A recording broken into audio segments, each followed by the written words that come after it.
So after the Modern Challenge this afternoon and morning, I started to really want to put together again just a stock mono white list with a couple exceptions.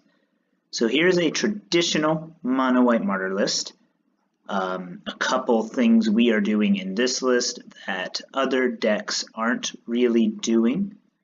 We are not running Thraben Inspectors. I am starting to really be sympathetic to the people who tell us that drawing a card for 3 mana and a 1/2 chump isn't really what we want to be doing in the current meta.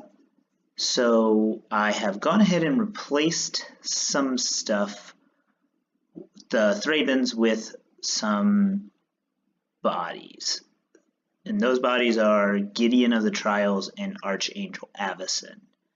I brought in one Archangel Avacyn with the 4 Wraths that I traditionally use in a build of MartyrProc, and decided that if I just cut a 4-mana Wrath, I can bring in an Archangel Avacyn, and then I functionally have 5 Wraths. Now granted, Archangel Avacyn isn't a straight Wrath, but it is a good clock that can also wipe go-wide boards in circumstances where it doesn't get them, it's doing a lot of damage, and it's pinging our opponent pretty significantly. I kept the Kamiya False Hope in, even though if you watched my last set of videos with Black-White, I said I wasn't too happy with its performance so far. I apologize for my dog. So we'll see. We'll see how that goes. I'm interested in it. I think having bigger Wraths makes Kami stalling some damage important. Kept the Walking Ballista, and the rest of the build is pretty stock.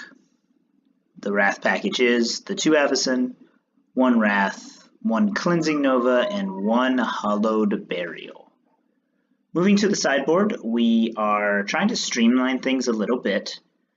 You will still see some 1-ofs in the form of Hex Parasite, Eidolon of Rhetoric, Elspeth, and Sun Titan.